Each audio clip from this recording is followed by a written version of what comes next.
Bonjour à tous, voici une nouvelle vidéo pour la micro-ferme permaforêchère. Nous sommes le 1er mai 2019 au petit matin. Vous voyez qu'avec un petit peu de récup, là quelques briques, j'ai pu planter donc un petit mûrier là sans épines. Ce qui permet, vu que j'ai un sol très dur, de mettre une petite litière et puis ça part. Hein. Ensuite regardez, ça fait un mois qu'on a planté les carottes là, dans ce bac, hors sol. Et regardez un peu la taille des fans. Je sais pas si vous vous rendez compte. C'est quand même juste énorme. Donc ça ne veut pas dire que la carotte en dessous est énorme. Mais bon, si ça peut faire des graines et quelques carottes à manger, c'est pas mal. Donc là, j'ai expliqué la technique pour la petite litière que j'ai mis là. Donc en fait, il y a du compost, du BRF, il y a de la terre. Et en fait, quand tout se mélange ensemble, au bout de quelques semaines, ça fait un mélange très riche pour les petits légumes. Et ça permet de contrôler une zone bien définie. Donc là, je vais faire pousser encore des légumes racines, puisque ma terre est argileuse. Donc là, c'est simple, c'est quelques bottes de paille, avec quelques brouettes dedans, c'est rapide. Et ça permet de faire pousser, vous voyez, des légumes taille XXL en très peu de temps. Donc en ce 1er mai, là, on voit un petit peu les avancées. Vous voyez, il y a de très belles côtes là, qui commencent à arriver sur les blettes là.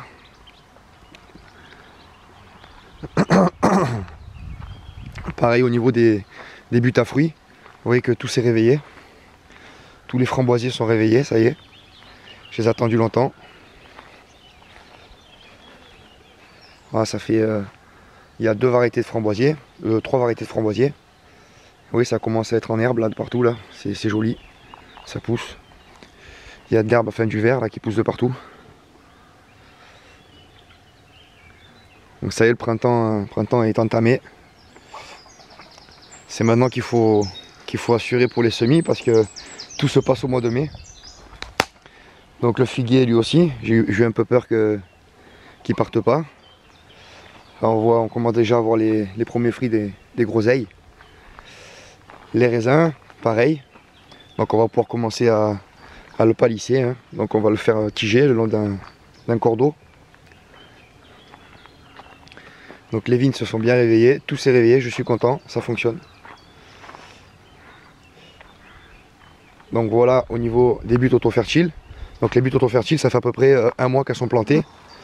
Et vous voyez, il commence à y avoir de très beaux spécimens là.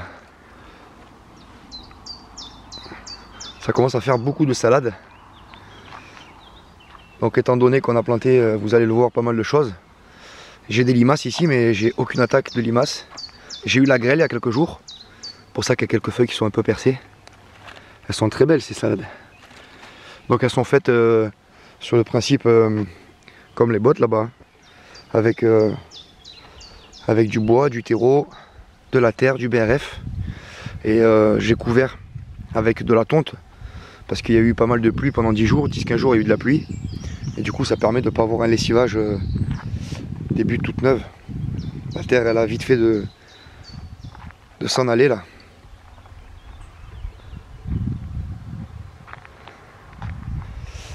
Hop, l'autre côté.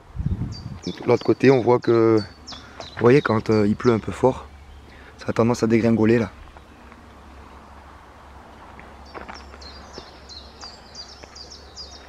Bon, par contre, apparemment j'ai eu un choc hydrique sur les betteraves. Et du coup, ben, comme vous pouvez le voir, les oignons, ça va. Et les betteraves, elles ont poussé d'un coup, jusqu'à pousser comme ça là. Donc c'est marrant, c'est que ça fait quoi? Ça fait 1 mois et demi qu'elles sont plantées, ça fait un mois. Un mois qu'elles sont plantées du coup, puisque j'ai fait les buts il y a un mois. Et c'est juste incroyable comment ça a poussé, elles sont montées en graines. Donc ça, c'est à cause des pluies et du froid. Elles ont été choquées. C'est parce que je les ai fait pousser en bac et après je les ai repiquées, donc ça doit être ça la raison. Mais ça le fait que dans les buts. Quand vous voyez la parcelle pleine terre, qui est juste là, on voit que les betteraves, elles sont encore petites. C'est les petites betteraves, voilà, c'est ça que j'ai planté. Hein. Je les ai mis en même temps, donc c'est tout petit. Et là vous voyez que dans la butte fertile, c'est quand même sacrément différent quoi. Une belle montée en graines là. Il me semble que pour avoir des graines de betterave, ça se fait sur 2 saisons. Donc là c'est immédiat, donc je sais pas qu'est-ce que ça va donner. Je vais peut-être pouvoir récolter les graines et les semer cette année même pour voir si elles produisent des betteraves. Ouais, il y a même des pommes, ces salades là, les petites laitues là. Feuilles de chêne. Donc on va aller voir dans la serre de récup. On va voir comment ça se passe au niveau des jeunes plants.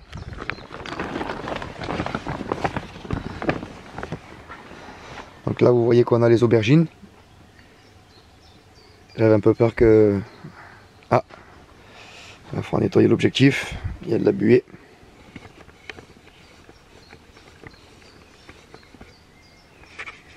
Voilà.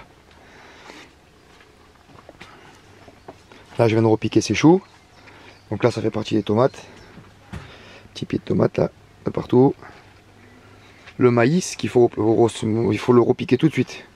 Parce que le maïs quand il a cette taille là, il commence déjà à avoir les racines qui tournent dans les godets. Ça va très très vite le maïs. Vous voyez les pieds de tomate. Ah, ça a encore pris la buée. Décidément. Là les courgettes. Donc les courgettes commencent à être magnifiques. Je vérifie un peu tous les jours là que elles commencent pas à tourner en rond au niveau des racines. Mais à mon avis d'ici une semaine il faudrait toutes les repiquer là. Les courgettes ça peut pas trop attendre. Il y a les choux. Vous voyez quelques plants de tabac ornemental. Vous voyez les plaques de fleurs qui commencent à sortir de partout. Les superbes... Ah, j'ai perdu le nom. Bon. Vous voyez des fleurs là encore. Il y a des capucines de ce côté là. Là on a des œillets d'Inde. Là c'est les petits piments de Cayenne. Je cherchais le nom. Donc c'est mamie qui m'a donné les piments de Cayenne avec les quelques choux qui sont là. Là pareil des pieds de tomates qui poussent avec des salades. Donc ça c'est des pousses spontanées. On a les poivrons. Les poireaux. Là j'ai complété ma collection de génétique avec quelques pieds achetés dans le commerce de tomates. Là on a les jeunes semis de poireaux aussi. On a des pastèques, on a des concombres, on a des melons. Les concombres aussi commencent à être jolis. Donc tout ce que vous voyez là, tout ce que vous voyez dans les godets, c'est issu de mes propres semences. C'est issu de mes propres semences. Les poivrons qui sont là ont été bien sûr achetés dans le commerce. Donc c'est de la génétique. Parce que je n'avais pas de quoi faire partir mes propres graines. Elles ont toutes pourri. Je sais pas pourquoi. Voilà, donc j'ai fait un petit peu de génétique avec le poivron du commerce, de bonne qualité. C'est local, ça vient d'ici, ça pousse dans le Berry. C'est des graines qui sont de variétés non hybrides et non OGM. Donc voilà. Après bon, il y a quelques fleurs pour compléter la collection.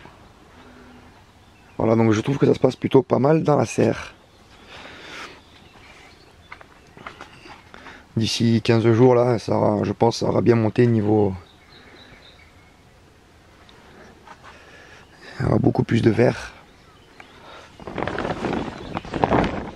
Et au niveau jardin, donc déjà vous voyez un peu les premières buttes, ce que ça peut donner. Donc on a fait la butte à fruits, on a fait les buttes auto-fertiles, on a fait le bac hors sol. Maintenant on va aller voir du côté du repiquage. Bon, c'est un petit peu le box de partout, j'arrête pas tous les jours. Alors vous voyez les fraises, c'est la nouvelle parcelle de fraises qui est bien partie. Elle commence à faire des fleurs. Donc quelques spécimens qui ont disparu, ils ont gelé, ils sont partis. Je replanterai ça. Là vous voyez qu'on a commencé un petit peu les patates douces. J'ai dû en acheter pareil dans le commerce de bonne qualité parce que j'ai perdu les miennes. Un rat qui les a mangées, rat des champs. Et là j'ai fait un test, donc c'est des courgettes jaunes. Et apparemment il fait froid la nuit mais elles s'en plaignent pas. Donc les courgettes ça veut dire que c'est pour bientôt. Là ici on avait semé, je compte pas recouvrir de paille. Donc j'ai semé avec, on le voit bien là. Il y a du kénopode, il y a de la céréale. il y a beaucoup de fleurs. Donc je vais laisser le sol occupé comme ça. Comme ça je vais pouvoir repiquer directement dedans. On voit aussi que les topinambours commencent à sortir. Voilà, ça c'est les topinambours.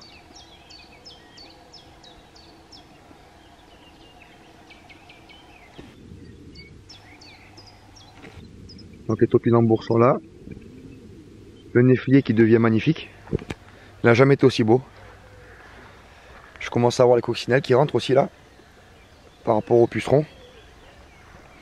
Quelques choux qui ont été repiqués.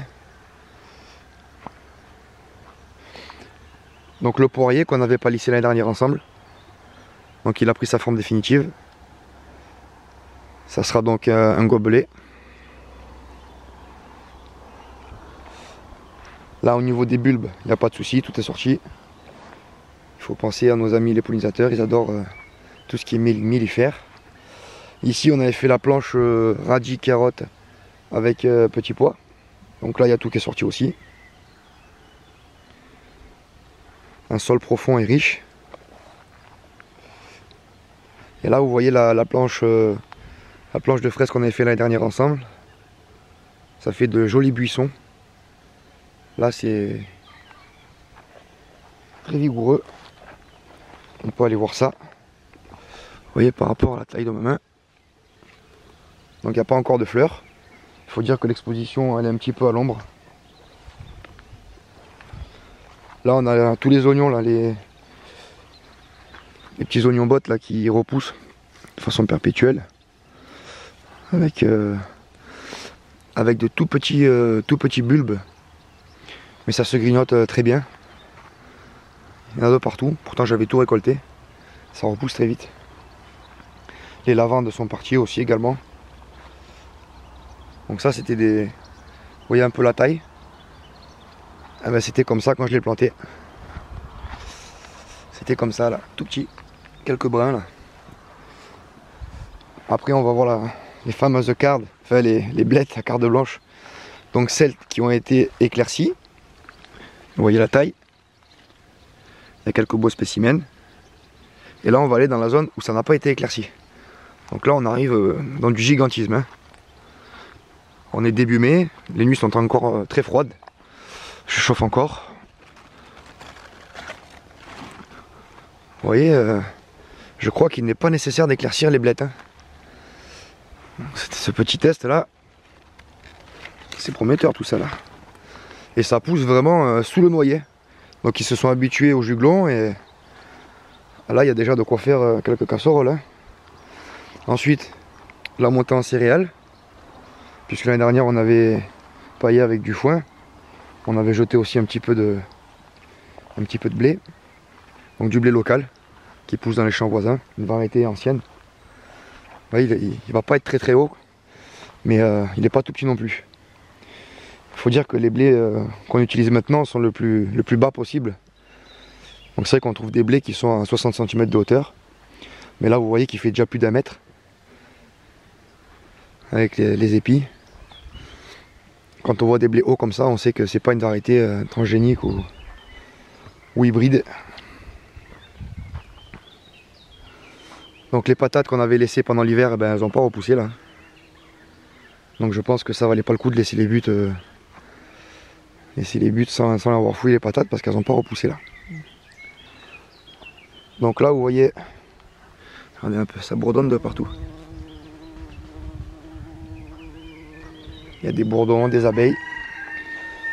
Donc là au niveau des graines de navets, il n'y a pas de souci. Il va y avoir beaucoup de graines. Puis ça fait la joie des pollinisateurs. Vous voyez les navets comme ça là. Donc j'avais du navet jaune. Tout ça c'est du navet jaune là. Et là c'est le navet rose. Navet rose d'hiver. J'ai pas tout mangé. La floraison du... Voilà, c'est une parcelle que je suis en train de terminer pour semer des salades. Ah, la petite parcelle de panais qui était en fleurs, des magnifiques fleurs jaunes pétards. Et maintenant il y a les graines de partout. Donc on va attendre que ça produise bien et puis on va récolter les graines de panais qui seront donc totalement habituées la nature du sol. Je pense faire de plus belles récoltes sur ces graines-là. Là, on a les choux. Certains sont montés en graines. Et d'autres non. Donc je ne sais pas encore bien pourquoi. Là, ici, la technique là, que j'ai utilisée pour faire pousser donc le haricot aram. Donc c'est un ami qui m'a donné ces haricots. C'était superbe, ils étaient rouge blanc tacheté. De variété ancienne qui cultive ici depuis longtemps. Donc on verra comment ça peut produire. Puisque l'haricot l'année dernière, j'ai pas eu une récolte abondante. Vous voyez cette petite plante là dont j'ai oublié le nom. Ça là, ça c'est juste génial parce que quand vous voyez un trou de top, vous le mettez dedans.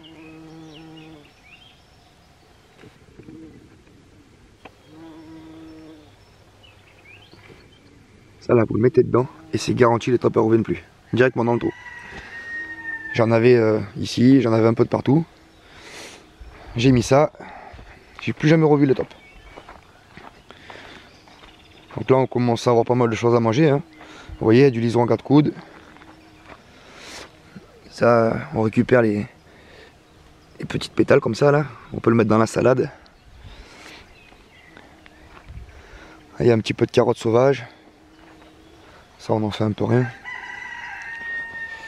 Donc voilà pour cette petite mise à jour, petit potager. Vous voyez, il y a même des carottes là qui repoussent de partout alors que j'avais tout récupéré. C'est rempli de carottes. Je sais pas bien pourquoi, parce qu'il n'y avait plus rien là. J'avais récolté absolument tout. Il n'y a que les betteraves qui sont pas reparties. Ouais. Ah, petite astuce là. Quand vous avez du cardon comme ça sur votre terrain. Bon, ça chez nous dans le sud, il y a quelques anciens qui les épluchent, qui les mangent. Mais quand vous avez ça, c'est un bioindicateur, ça veut dire que vous pouvez faire pousser de l'artichaut chez vous. Voilà, parce que c'est de la famille de l'artichaut. Et quand ça pousse spontanément, vous voyez, il y en a un peu de partout. Ça veut dire que la terre est bonne pour faire pousser de l'artichaut. Regardez-moi cette parcelle là. Si ça c'est pas de l'abondance. Donc là c'est excellent pour... Enfin la saison est excellente pour faire la soupe d'ortie. Donc on récupère les sommités là, comme ça. Et on les cuit comme des épinards. Là il y a pas mal de soupe. C'est génial pour les articulations. Pour prendre soin de soi un peu. Donc voilà hein, pour cette petite mise à jour. Cette petite parcelle là qui est en train de partir, qui est très prometteuse. J'en attends beaucoup de résultats là parce que j'ai mis pas mal de choses. Puis c'est vrai qu'on voit que les choux qui avaient la même taille que ceux que j'ai montrés dans la serre, en quelques jours ils se sont bien étoffés. Donc maintenant il faut faire attention au choc hydrique. Il faut faire attention aux montées de chaleur. Un excès d'eau ou trop peu d'eau. C'est ça qui fait monter en graines hein, le stress. Il y a plein de salades rouges qui repoussent là spontanément. J'en ai un peu de partout, des feuilles de chêne. Voilà. Donc là, ben, on va commencer à planter un peu ces parcelles. Donc vous voyez, il y a un tapis végétal qui s'est mis naturellement. Donc ça, je le laisse. Ça m'évite d'avoir à y mettre de la paille. Ensuite, je prends le sarcloir, je dégage la zone et puis je plante.